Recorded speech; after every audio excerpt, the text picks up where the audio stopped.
Good evening. My name is Richard Clay, and I'm the president and CEO for 6 more months of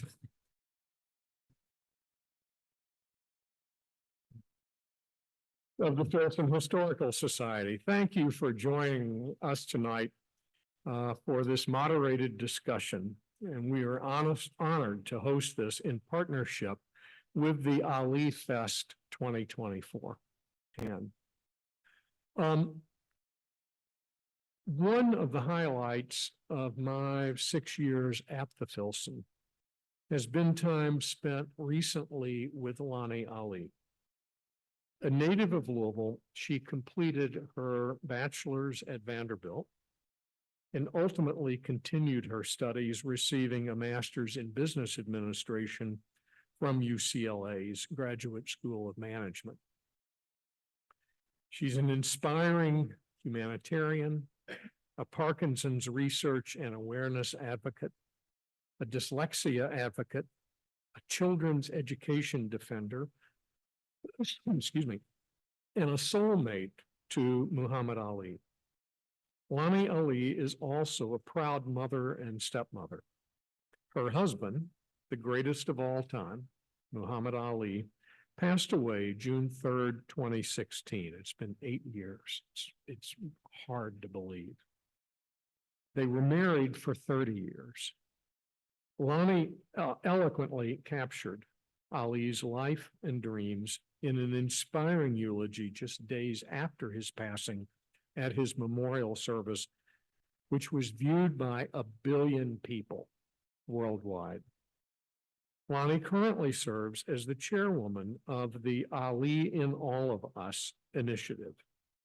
Ali in All of Us is an initiative honoring the awe-inspiring life of Muhammad Ali, encouraging others to inspire the world, one person at a time, engaging in service to others and creating an awareness of service that extends to people's daily life and interactions with others. Please join me in welcoming Lonnie Ali.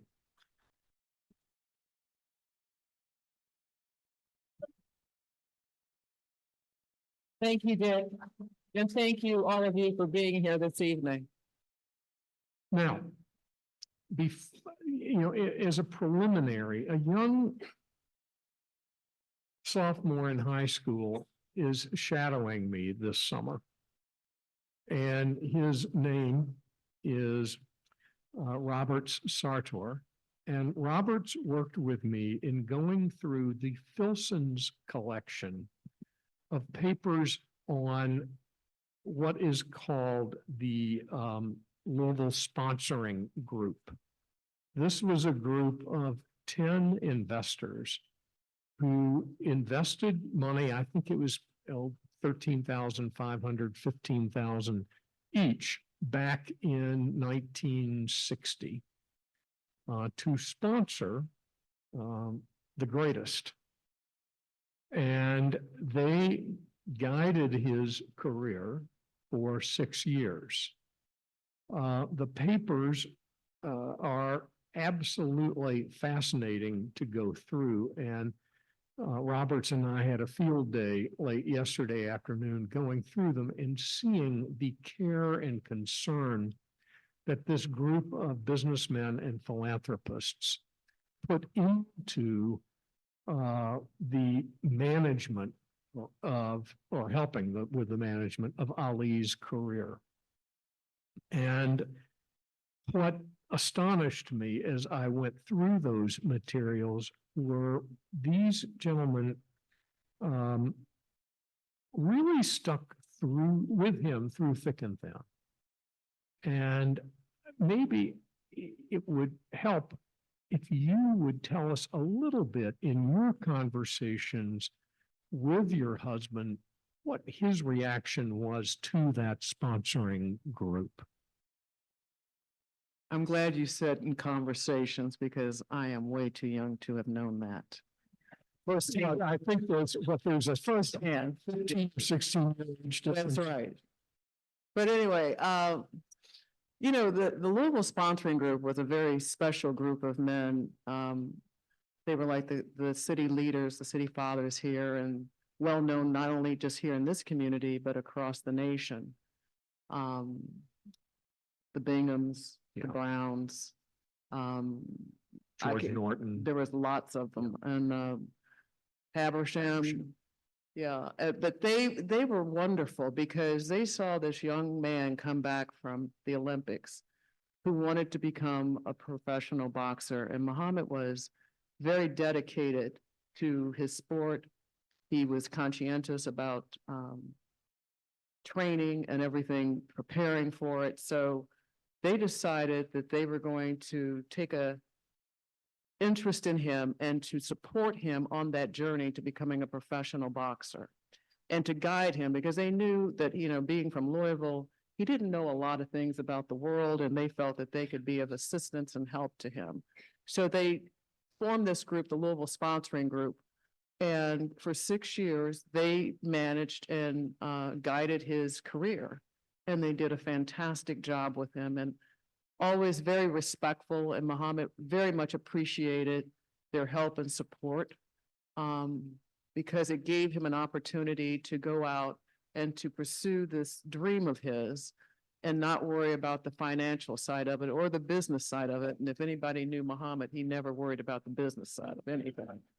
So thank God they were there. But yeah, it was a very fruitful and satisfying, beneficial relationship. And really, had it not been for them, I don't know where Muhammad's career would have gone, you know, because like I said, they guided him and they kept him on, you know, the straight and narrow.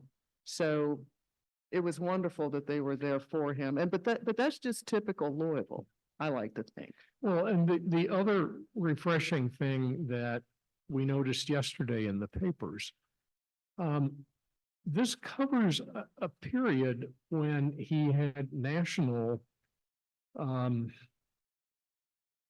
publicity for becoming a conscientious objector and to the Vietnam War, and then also converting to Islam and changing his name. And what is so remarkable about this group of conservative businessmen was they accepted that, and there is a statement in there, and I can't remember which one of them made it. That is his personal private business, and we support him They did. and stay out of it. They did, Yeah. very much so. It I was mean, quite remarkable. Which is interesting because, you know, that's something I'm sure they hadn't experienced as businessmen, these social challenges and, you know, decisions that Muhammad made that were his own personal choice for his own personal reasons, but they were supportive of him. Tell us a little bit about yourself and the Williams family. And I know you don't like to talk about yourself, but I need to have a little context here. Tell us about growing up as a member of the Williams family, and also how the Williams family and the Clay family connected. Okay. Yeah, that's a big. I am a native Louisvillian. I was born here in Louisville at Red Cross Hospital, which no longer exists. Started my education at St. Elizabeth grade school on Burnett.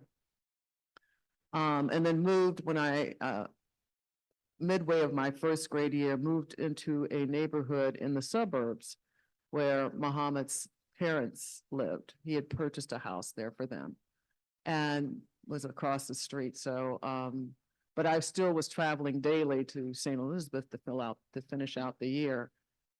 And my house, I had three other siblings. We were Catholic, raised Catholic, and very close family. My mother was a very gregarious person, liked to laugh. Our house was like, as I grew up, our house became the neighborhood house where everybody would hang out, the kids would hang out. And all the teenagers loved my mother. We didn't have that generation gap.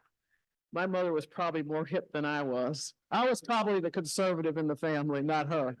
But just lots of fun. She was just lots of fun. But my father was a little bit more reserved. But we moved into the neighborhood and, like I said, his mother and father lived across the street. And I was not aware of them, but he came home one day to visit his mom. And I had just come in from school and I came in the door. How old were you? I was about 6.5. Okay. And I came in and I remember mother was standing at the door, looking out, the front door, looking out across the street. And I said, Mom, what are you doing? And she said, I'm looking at Cassius Clay. And I said, who is that? And she said, she repeated it, it's Cassius Clay. And of course, I didn't know who Cassius Clay was. And just about that time, he noticed me in the door. And every little boy, I should set this up. Muhammad, I remember it like it was yesterday. He was always a very clean cut dresser. And he had on white shirt, short sleeve shirt, a black bow tie, black dress pants, black shirt, shoes, shined in black socks. Always a nice dresser. And every little boy in the neighborhood, every little boy from real little to high school was in front of his mother's house. It was like he was holding court on her top step. He was on the top step and everybody was around him. Bicycles all over the yard. She couldn't have gotten out of the driveway if she wanted to, but she didn't care. So he saw me and he sent my brother to get me when he realized my brother was there. So I went over there and I was extremely shy. I mean, I was literally the child who literally would get behind their mother's dress tail and sort of peek out. I was that shy. So going across the street to see this unknown individual who looked very huge to me was a scary proposition. I did not want to go. And so I went over there. I was the only little girl there, which was even worse. But you know, and I don't even remember all that he said to me, but fortunately, there was a gentleman there taking pictures for Look magazine, taking pictures of Muhammad and, well, Cassius then. And he took these photographs of us the moment I met him. And it was really kind of serendipitous to have that. And months later, Muhammad sent me several of those pictures back to his mom to give to us. So I have them. And I never knew who this photographer was. And I found out like years later, like when I was maybe about 20 years ago, that he was a gentleman who lived in Chicago. And I connected with him and brought Muhammad back to see him. But when I connected with him, I told him, I said, you don't know me, but I am the little girl that you photographed with Muhammad Ali, and I'm now his wife. And he was like really excited. And I'll tell you how I found him. I went into a salon where I live in Scottsdale, and I was early and there was these books on a shelf. So I took a book down because it had Robert Kennedy on the front of it. And on the book said Shapiro's Heroes. So I opened the book and I opened it up to a page that I knew was from that photo set. It was me, my brother, some neighbors, and I knew, oh my God, this is the photographer. So I got his email out of the book and I emailed him. And when he found out that was me, he couldn't believe it. And so he kept sending me pictures, over the phone, texting me pictures. And I said, no, that's not me. That's not me. Because he was trying to figure out, who is this little girl? So I finally took a picture and sent it to him. And he could not believe it. So he sent me a whole lot more from that day of photographs of me and Muhammad. And there's one that's interesting that sort of captures me as a child, the way I was, in my little Catholic girl uniform, navy blue skirt, white shirt, and my blue sweater. And I'm sitting there, I have pigtails, and I'm pulling the sweater over my head in front of Muhammad because I was that shy, that afraid of him. But it was really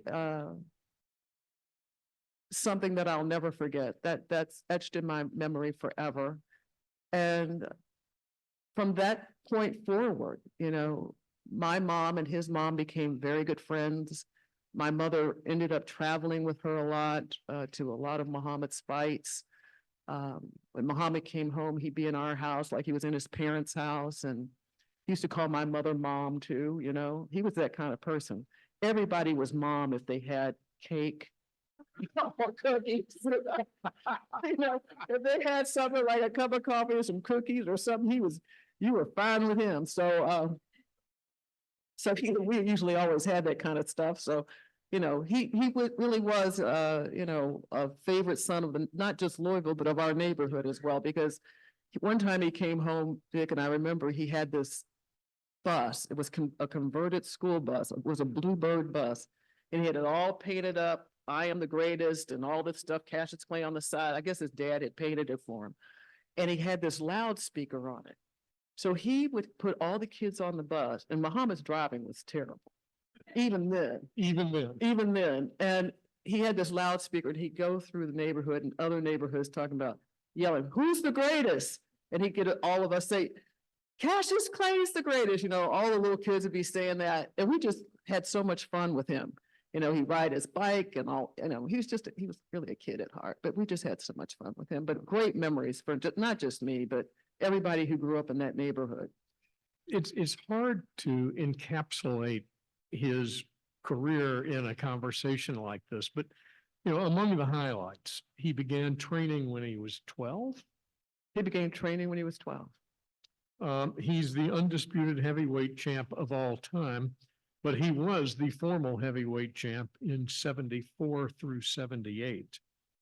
He was Sports Illustrated's Sportsman of the Century in 1999. He fought 61 fights. He had 56 wins, 37 KOs, 5 losses, and he won the gold medal in the 1960 Rome Olympics. As you all talked over the years about his career, and I realize that those things all preceded your marriage, what were the things that stick out in your mind about what he was the most proud of in his boxing career? A couple of them. Well, the conversations of Muhammad's career basically would come up when we were looking at old fights, or he was doing interviews or something like that, because he wasn't one to dwell on past accomplishments. He was always looking forward to, what was next, and Muhammad was also one who lived in the moment. He liked to be in the moment with the people.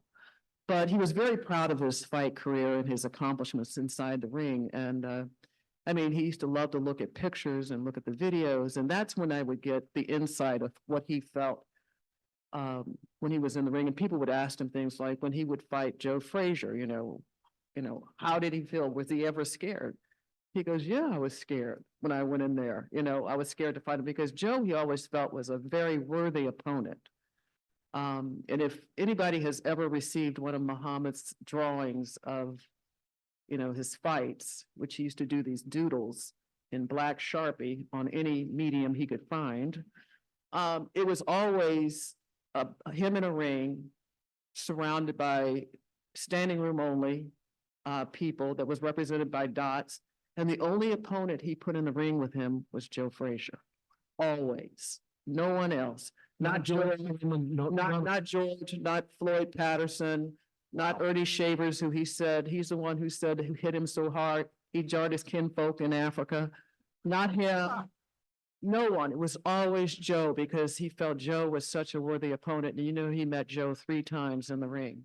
The first one Joe won, the second 2 Muhammad won, but they were gladiator fights almost to the end. It was just, very, very grueling at the end for both of them. And, but, he was proud of those achievements. And I think also with George, because, nobody expected him to win that. Because if you ever had met George Foreman prior to Muhammad. See, was that the Thrilla in Manila? That was Joe Frazier. That was Frazier, excuse me. And I have to tell you, I lived with Muhammad. I love Muhammad. Muhammad was my husband, my friend. But I was not the boxing expert. Actually, the boxing expert. Yeah, it's John Ramsey. Yeah, he's here. So I might have to refer to him. But the one with George Foreman was the one in Zaire. It was it was the one in Zaire. The Rumble in the Jungle. Rumble in the Jungle. Thank you. And that was because Muhammad was so free there. He felt so much in his element with the people, and the fight got actually delayed because George got a cut over his eye, and they had to delay the fight. I think it was 6 weeks, John. And so Mobutu, who was the dictator he was really the president but he was a dictator of Zaire, would not let them leave because they both had $5 million purses, right? But he would not let them leave. So Muhammad thought, great, gave him time to, mingle with the people. Well, George was really upset about it. So by the time the fight occurred, all these people identified with Muhammad. And it didn't help that George got off the plane with these, and I don't know why he did this, with German Shepherd dogs, which which was interesting. Although he still has German Shepherd dogs, he does. So, which he gave one to one of Muhammad's kids. So he loves German Shepherds. But anyway, he brought these dogs with him. And the people of Zaire felt that it was sort of a symbol of when they were under Belgian rule of being, subjugated and, because they had dogs. So they had a little dislike for that. But anyway, Muhammad has sort of endeared himself with the general population by the time of the fight. So that whole Ali Boumbaye, which, we used to always say too, we didn't really know what it meant. It meant Ali kill him, which is terrible. But, that's where he drew his strength. And if you ever saw the documentary that was done by David Sonnenfeld and the name is escaping me. What is it? Yeah, When We Were Kings. You'll see Muhammad coming into the ring and he's like this, with this robe on, and it's because the people were blowing him up, they were giving him that energy. And George was a formidable opponent. He had big, huge hands, huge. I mean, I saw him big, huge. He still does big, huge hands. And Muhammad didn't. And I was scared. I remember I was a freshman in college. I was scared to death that he was going to get killed by him because nobody lasted in the ring with him. But Muhammad was smart. Well, he was smart, and one of his favorite techniques was just to let someone pummel him until they wore out. Well, that And was his then he do the hooker. Yeah. Well, it was a strategy. That was strategy. Yeah, that was his strategy with George, because he realized people hadn't gone past like the third or fourth round with George. So he knew if he could tire him out, he would have the upper hand. And that's what he did. Yeah, he did. And that's where the rope-a-dope came in. That was Muhammad's invention. And, unbeknownst to Angelo, who was probably in the corner freaking out like, Muhammad, what are you doing? Yeah. And of course you were a tiny little girl in 1960, but talk about the gold medal and the legend of the gold medal. But well, I don't even remember this, but everybody knows from pictures that were taken when Muhammad won the gold medal in Rome, he came home a hero. And because we didn't have any Olympians from Louisville or from Kentucky at that point. And so he had the gold medal, and he was very, very proud of the medal, as you could imagine, showing it off to everyone, I'm sure.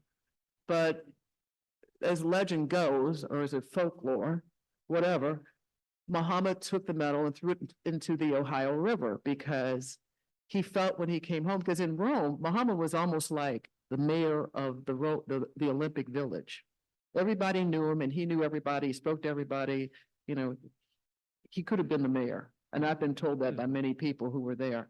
But when he came home, it was different because even though this was a community that supported people, there still were the segregation that was enforced, the laws that were here. And it wasn't, on equal ground the way he would have wanted it, where he thought he could move around because he, now he was an Olympic champion. I can go wherever I want. Well, that wasn't always true. So as the legend goes, as you said, he took the medal off and threw it into the Ohio River. And it's not been found. No.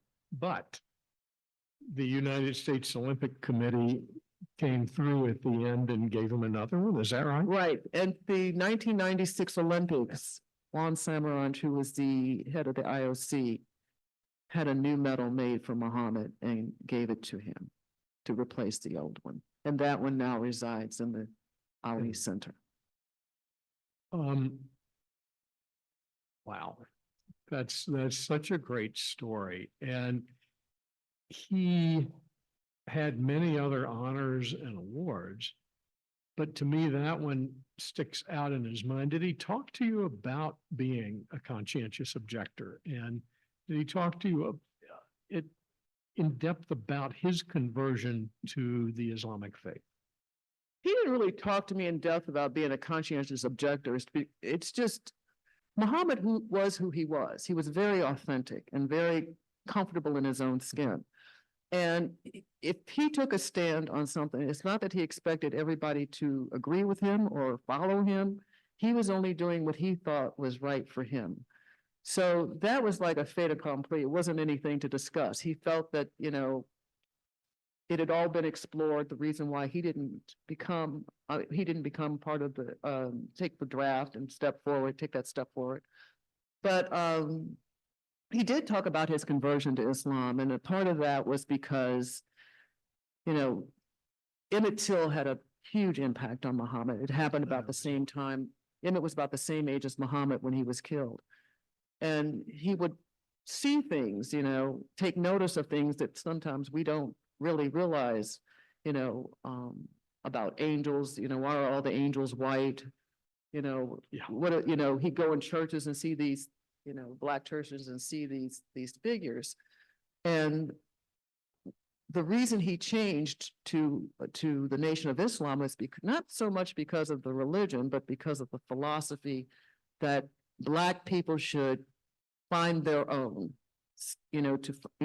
form their own businesses, form their own schools, learn how to take care of yourself, stop looking for handouts, be independent, stand on your own 2 feet. It was that kind of thing. And it was a civil rights kind of move for him as well, about equality, finding equality in society. But, he also had the names that we had. His name, Cassius Marcellus Clay, which is a beautiful name, was his dad's name. But he said these were not our names. Right. These were names that were given to us by slave masters. So I want an original name that came from Africa, but Elijah Muhammad actually gave him the name Muhammad Ali. So that's why he changed his name. And Malcolm X also had a strong beneficial influence on him. Malcolm looked at Muhammad like a little brother, and Malcolm was a very smart, intelligent man.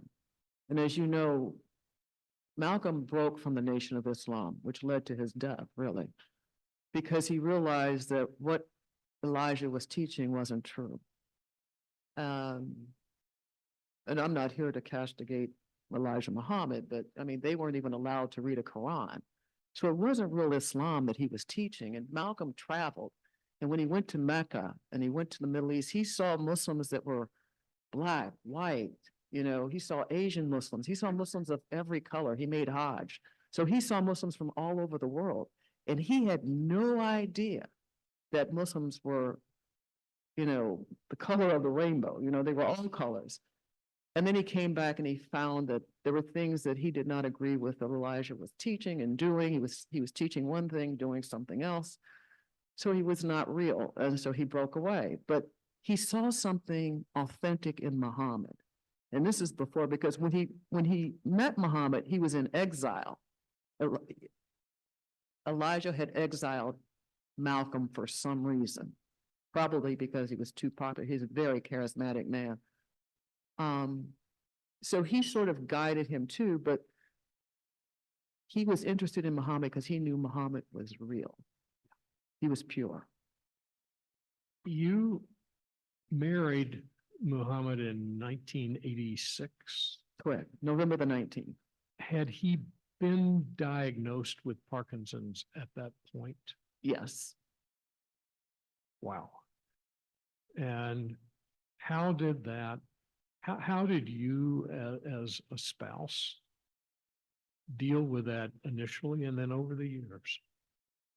Well, initially, I knew there was something not right with Muhammad. I knew something was affecting him. And when the diagnosis came in that he had Parkinson's, I have to admit, I didn't know much about it.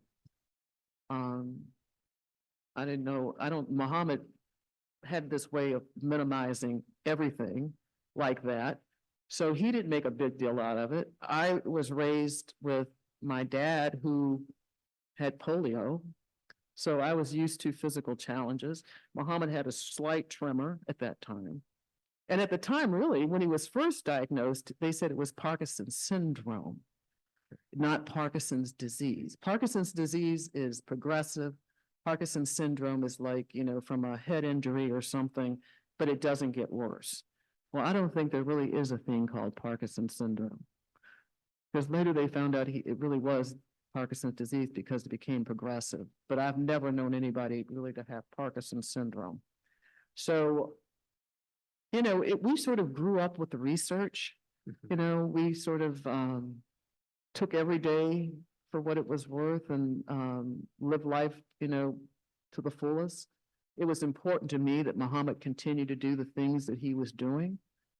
As the tremors progressed, we sought different treatment options, different doctors. He was on the original Cinemet that most Parkinson patients take. But, it's not just Cinemet. People develop side effects. They get on a cocktail of drugs, unfortunately. But we managed it. He was very bad about that, though. Muhammad always, because he was always good about mind over matter. Muhammad would dig deep and find that inner strength, right? And he thought he could do that with Parkinson's as well. And I can't tell you how many times I would find his pills under a flower pot, under the bathroom garbage can, behind some furniture. I mean, he was very good. Muhammad was a magician as well. He was very good at sleight of hand.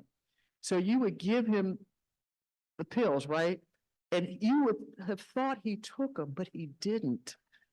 And he would drink them. And those pills would end up somewhere else. And so a lot of times he didn't take them. And that was always a challenge. But, I didn't know how they made him feel. It would make me upset because I didn't want him to be rigid, because that's what would happen. And Parkinson's is very different for different people. Some people get very rigid. Some people have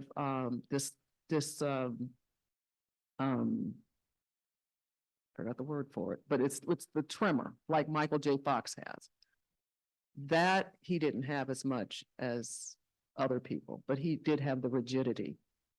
And both of you became, I think, very active in Parkinson's research and in funding it. Right. We did a lot of fundraising for Parkinson research because at the very beginning, we thought and were told that finding a cure for Parkinson's disease was a function of money. If they could raise enough money for the research, that they could find a cure. Well, we have since found out that's not true.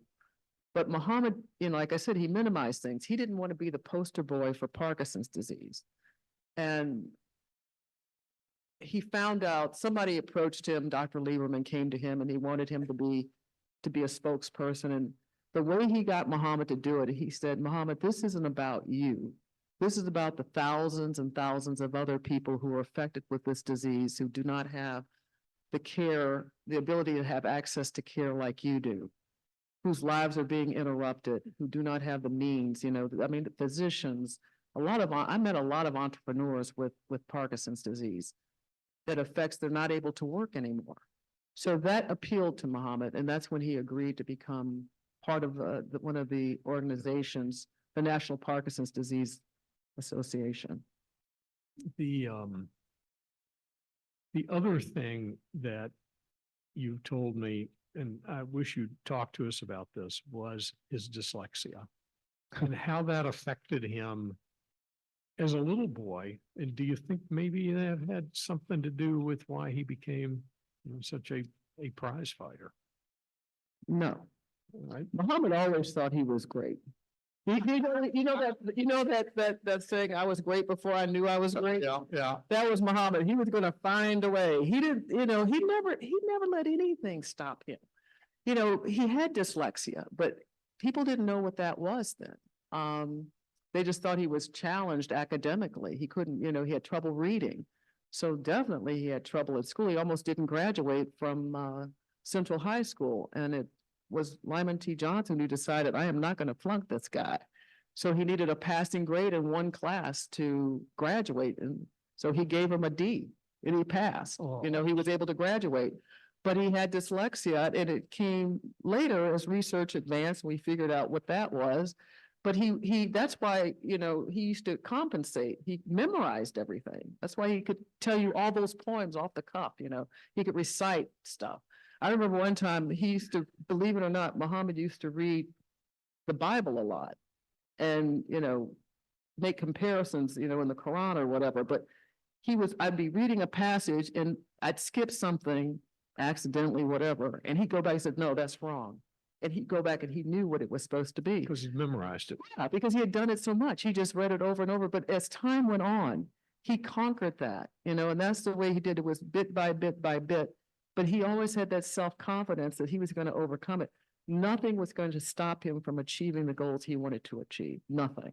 So, that was just, and he said that I said I was the greatest. I never said I was the smartest. Remember he'd say that? But he placed a high value on education. He would always tell kids to get their education. He would go visit young kids in grade schools and, talk to them about staying in school. He had this saying, stay in school, don't be a fool. Yeah. That kind of thing. But, he valued that. He knew what that meant. Just because he wasn't able to do that academic part of it. But he had the education of traveling the world. You traveled the world with him. And one thing that I'd love for you to tell us about was the trip to Atlanta, Georgia in 1996.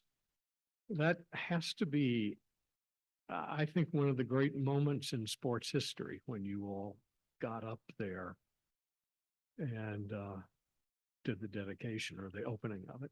Tell us about it. What was that When like he for lit you? the flame up, well, that was an ordeal, I tell you, because it was the brainchild of Dick Ebersol at NBC Sports. Okay. And he thought, when they were talking about who would do this, light the flame, everybody thought it would be Evander Holyfield because he was an Olympian, he was from Atlanta. Nobody was thinking about Muhammad, but Dick knew Muhammad. He said, this would be fantastic. So he actually had to sell Billy Payne on it, who was the head of the Atlanta Olympic Committee. And Billy acted like he didn't even know who Muhammad was hardly. It was really interesting. And I found this out later. So something happened. Billy broke his leg. He was laid up for something. So Dick sent him all these videos on Muhammad. So he could watch him while he couldn't do anything. So he did. He goes, oh, you're right.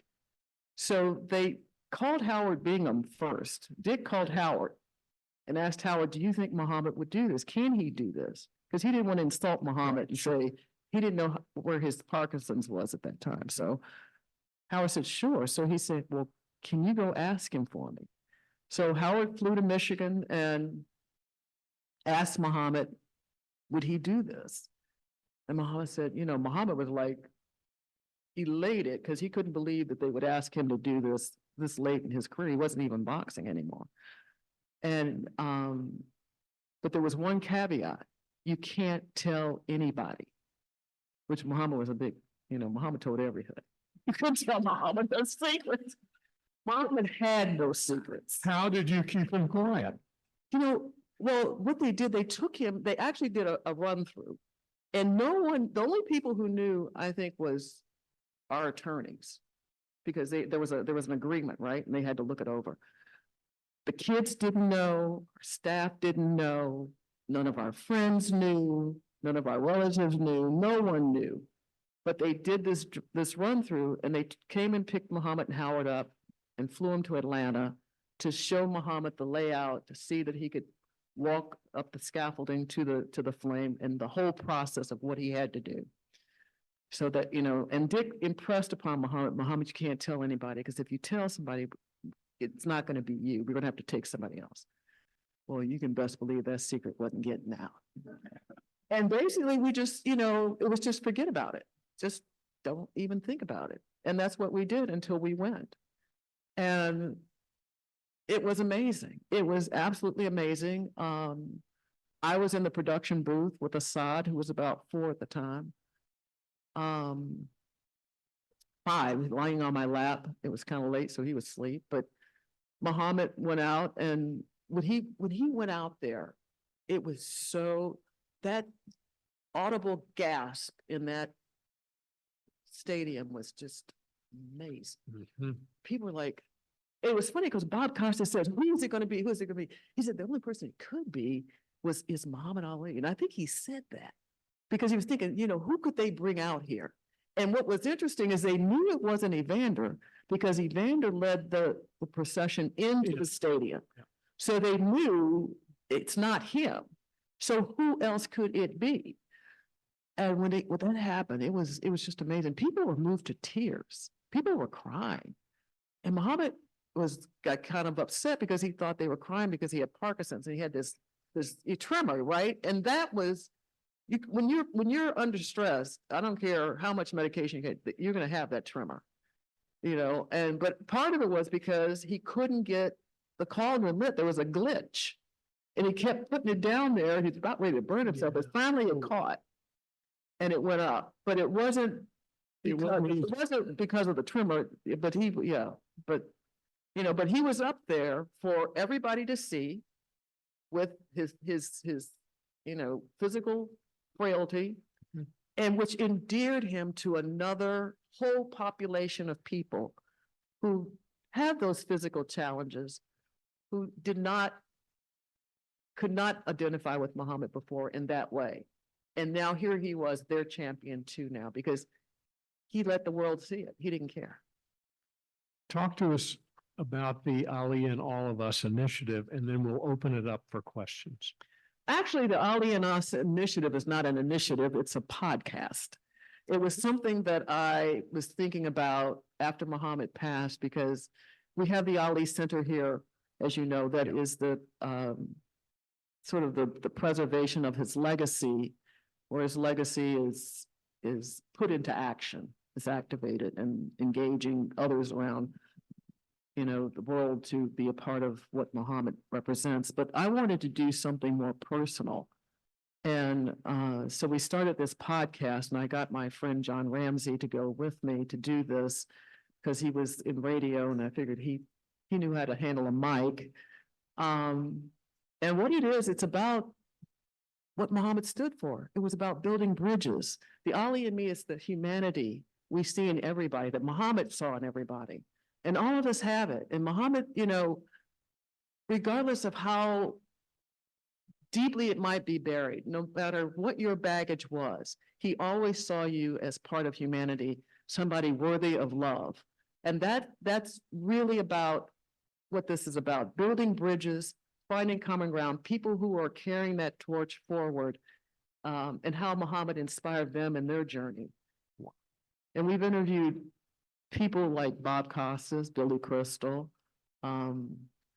just loads of people you wouldn't even think, Killer Mike, who was a rapper, what's amazing is it's been such an eye-opener for me, because I'm thinking, what are these people doing, that inspires them? Muhammad could inspire them, but talking with them, they are doing some amazing things. They are really interesting people. We talked to Mike Tyson, who gave John a big scare.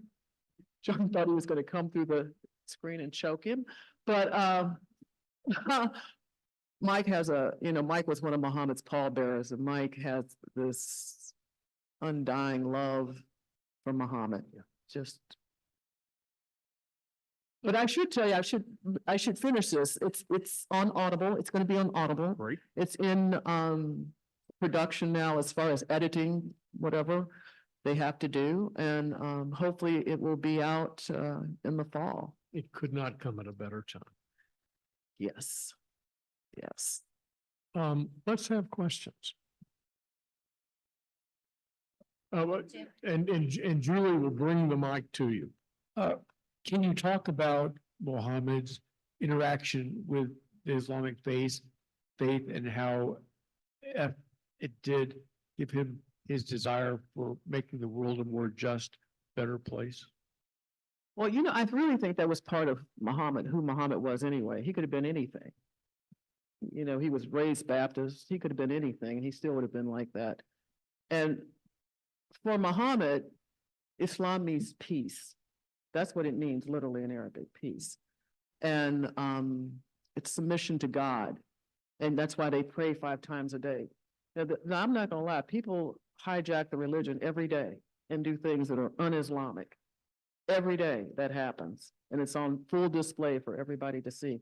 But that's not who he was. And then what's interesting is that there are people who are Sunni and there are people who are Shia, and they fight, right? And Muhammad had none of that. He'd go into a Shia mosque, a Sunni mosque. He didn't care. You know, he didn't care. He'd go into a church, a synagogue. He didn't care. But he was all about peace, about finding that common ground, about loving people and finding that humanity. And like I said, he didn't care what the baggage was, but Islam, I think, gave him that discipline that he needed. You know, the praying the 5 times a day to keep you God conscious, you know, to let you know that there is a higher power that you're going to answer to. Because one of the things Muhammad did was about the service to others is good deeds. He always wanted to do good deeds every day because he said, that's how I'll get to heaven, if I do good deeds. So for him, even signing an autograph was a good deed. And I should tell you, he was heavily influenced by the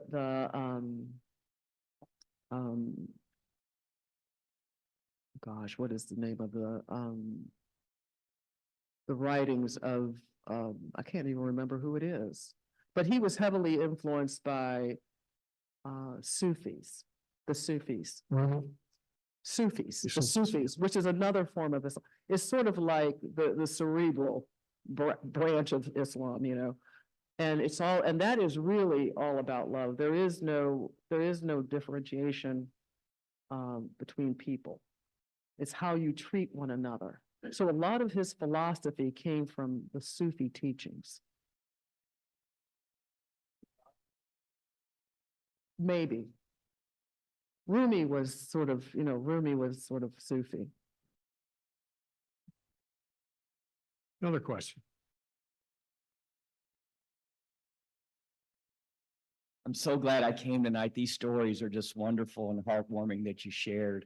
In 1995, there was an event in North Korea that a lot of Americans aren't aware of. Did you attend that? And what were your experiences there and your thoughts about it?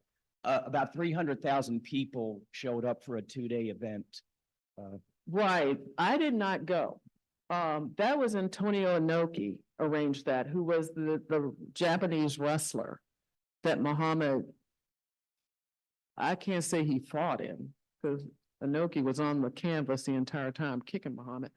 But he arranged that, and it was about building bridges, finding common ground. And so Muhammad went over there, and that was part of that festival. And Muhammad was honored there as well. It was beautiful. I mean, I've seen pictures of it, but you know, I was not there. But it was a beautiful event. But it was different. It was a different North Korea than what exists today.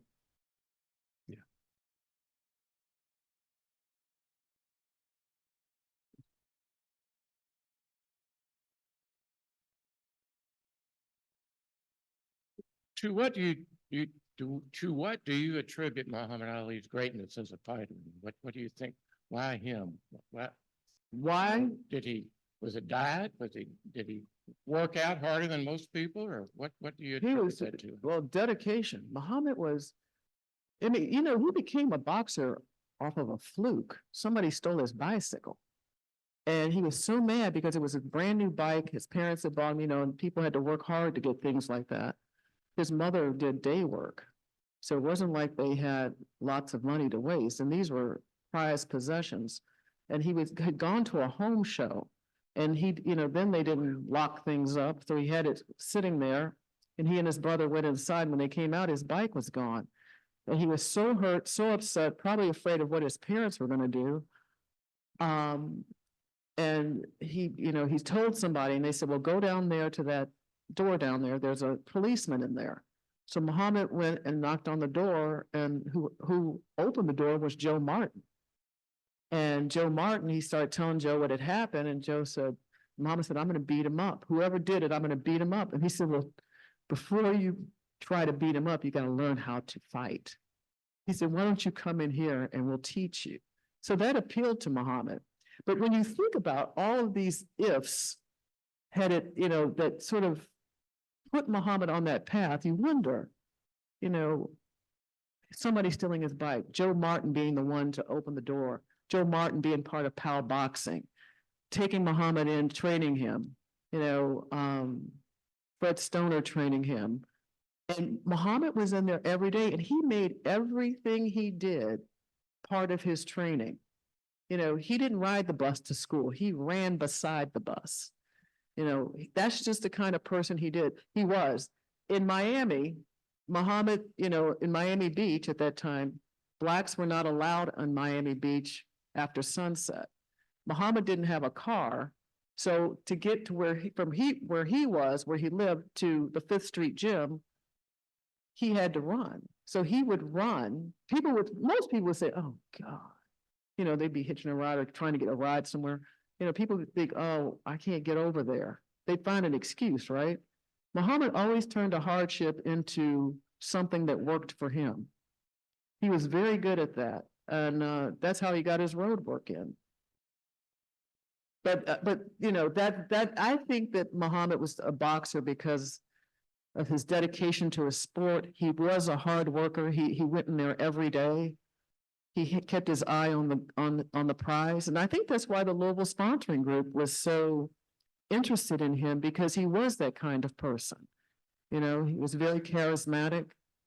He liked people, but he wasn't about drinking or smoking or hanging out. He was in that gym every day, and he'd be on Tomorrow's Champion. So there was these little things that came about too that sort of kept him on, focused.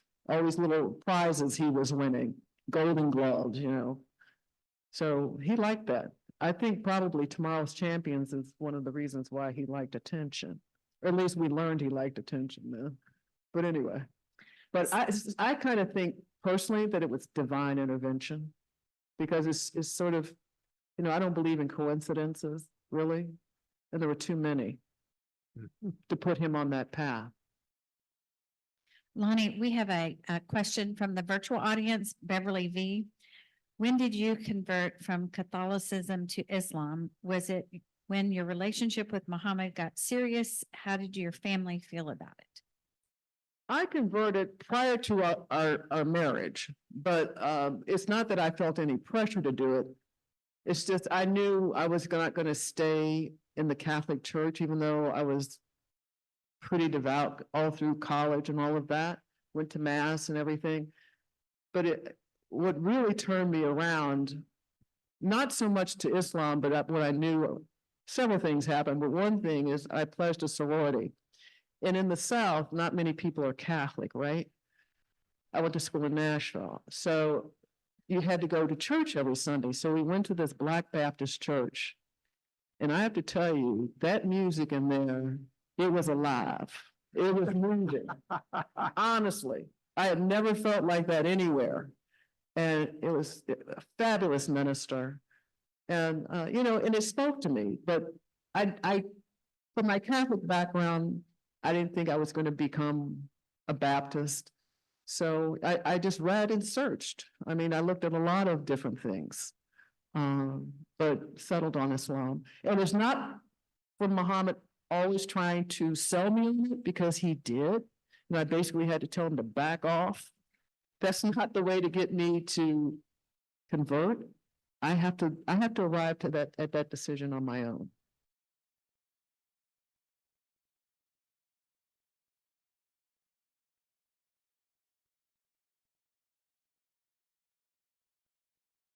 First of all, I want to say that the day that Muhammad died, I happened to be at an art fair, and I bought a butterfly that is still in my garden, and in memory of Muhammad. But I do want to say that when Muhammad died and you had his funeral here in Louisville, Kentucky, and we saw the outpouring of humanity for whether you were black, white, purple, whatever, the love that was there, may we have it again. Right. Thank you. I have to tell you, that was it was sad, but it was amazing. I mean, Louisville, you know, like they said, it was seen by 1 billion people. Louisville was splendid. I mean, there were people coming from all over. People were opening their doors, their arms, their homes to strangers, you know, allowing them to come in and just being friendly, giving them that Southern hospitality that we're known for, being real Louisvillians, Kentuckians.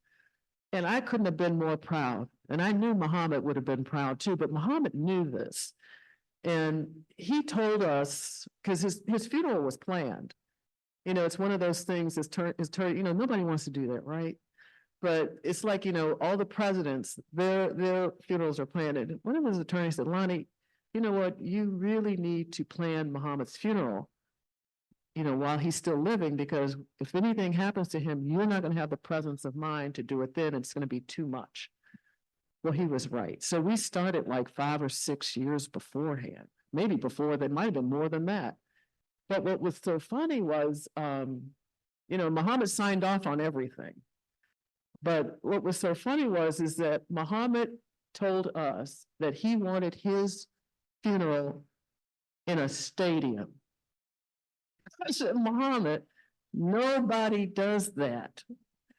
He goes, that's what I wanted. I want it in a stadium because all my fans will come. I said, Muhammad, nobody does that. And I remember one time we were looking at a sports event. I think it was, I don't know if it was college or professional football. And there was a stadium, right? Muhammad said, like that. And I go, oh no, there's no way, Muhammad. I thought, you have really lost it there. There is no way. So I told this to Barry Alberts. I don't know if you all know Barry Alberts. Barry Alberts was one of the people who was working with us, and Mr. Gunnell back there. And when I told him this, you know, we started looking for places. I said, this is what he wants. So we looked at the Kentucky Center for the Arts, and we said, no, this isn't going to be big enough. And at that time, the Yum Center wasn't built. We were thinking, oh, you know, we don't know where, not unless we put it out to, I don't even know if U of L Stadium was out there, but I just, you know, in my head, I was imagining this casket in the middle of the field and these people around and all these empty seats. I thought, oh, what's that going to look like? But they built the Yum Center and we had it there. We decided on there, and I have to tell you, he was right. His fans did come, and the place was so filled. It was to capacity. There was a huge overflow. So Mayor Fisher asked if he could put these jumbotrons out on 4th Street, on the Belvedere, in front of the Yum Center, to enable people who came that distance to be able to take part in the memorial service as well. So I said, sure, and they did, because he was right. He knew. And it was an amazing, amazing service. It was an amazing week. The love that people, I mean, when we flew into Stanford Field and saw all of the people there and people at the funeral home out on Breckenridge Lane and on Bardstown Road, lined up. When we flew into Louisville, they were all there. When we brought Muhammad's body to the funeral home there, and I was just shocked. I didn't expect all of that. And then when we left the day of his funeral, to see people lined down the streets everywhere, wherever we went, people were just out, and people were so loving and sweet and kind and caring. And you know, I think it touched not only us, but the people who came here, you know, the people who were inside, all the dignitaries. I know it touched all of the people who were pallbearers. John was sitting with Will Smith, who was also a pallbearer, and you know, Will felt a certain responsibility as well because he had played Muhammad, and I know he was amazed. His kids were amazed because they knew him as daddy, but they had never seen this, and his grandkids definitely had not. And then inside, like I said, this was something Muhammad wanted. He wanted his memorial to be a teaching moment, would be the last lesson he could teach us that he had his hands on. And that's why you saw so many people from diverse backgrounds, religions, politics, and you saw them in the audience. In fact, President Clinton called me a couple of weeks later to check on me, and he said, Lonnie, I don't think I've ever seen anything like that or will ever witness anything like that in my lifetime. Because, everybody was there regardless, So it was an amazing, amazing week. And we couldn't have done it without all of you and all of the city of Louisville, the mayor's office, the police department. All these people came together and worked seamlessly just to make this happen for him. One more. What a question. gift. Lonnie, thank you for a lovely evening, and thank you. You and Mohammed make us proud to be Louisvillians. My question is, what was his relationship with Angelo Dundee? You know what? Like I said about that divine intervention, there are no coincidences. You couldn't have handpicked a better trainer from Muhammad, boxing trainer than Angelo Dundee, because they were like two peas in a pod. They had similar personalities. They were mischievous. They were humorous. They were serious about the craft and learning the boxing. They were serious about the workouts. And Muhammad trusted Angelo implicitly, and Angelo trusted Muhammad.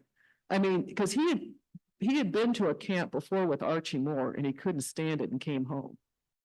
But Angelo understood Muhammad, and they worked beautifully together. Muhammad adored Angelo, and Angelo adored him. In fact, Angelo came to one of Muhammad's birthday parties here. We had at the Ali Center for him, an event, and he wasn't well enough to come, but he came anyway. And he went home, and shortly thereafter, he passed away. But they had such love and respect for one another. Oh, yeah. Oh, yeah. Muhammad always would go to Miami but he hated it when Angelo gave up the 5th Street gym, and he moved it, and Muhammad liked that old gym. But yeah, we always were into contact with him. Angie was, something very special to Muhammad, and Muhammad was very special. I mean, he and Helen, that was Angelo's wife, Muhammad was like one of their sons. Well, they only had one son, Jimmy. Muhammad was like the other one. John? I just wanted to say real quickly, first of all, Dick, great job. This has been, I thought I knew a lot about Muhammad, then I sit and listen to Lonnie and go, okay, I'm reconnecting here. It's beautiful. I think people sometimes wonder why Muhammad was loved so much, and I think it was what Lonnie pointed to, authenticity. He was the real thing. We all want to be the real thing. Coca-Cola says they're the real thing, but I think it's in our DNA. We can identify when someone really is real. And Lonnie, you mentioned it wasn't happenstance. A lot of these great things that happened in Muhammad's life, I think God guided him. Yeah. And when you say someone is a soulmate, it's an understatement when it comes to you. You're a heart connection, and that was divine intervention. And Muhammad searched for you and found you, and actually had you in his life his whole. I didn't even search for me, Don.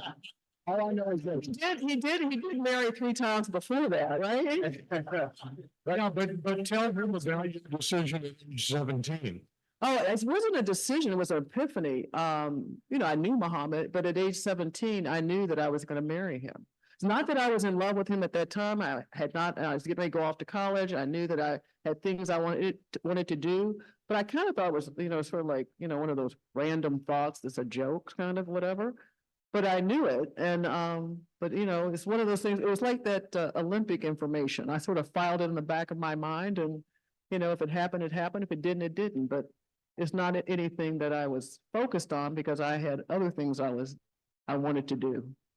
But yeah, I just always thought I knew Muhammad, and then what'll happen is something will happen in the way.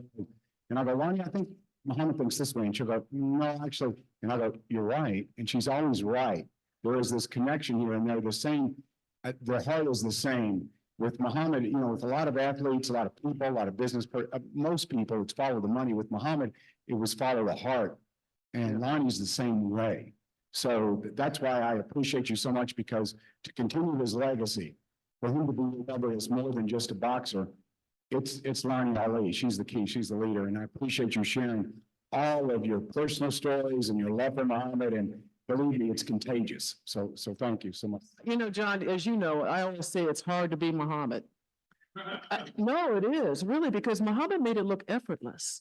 He made it look effortless to love people in spite of.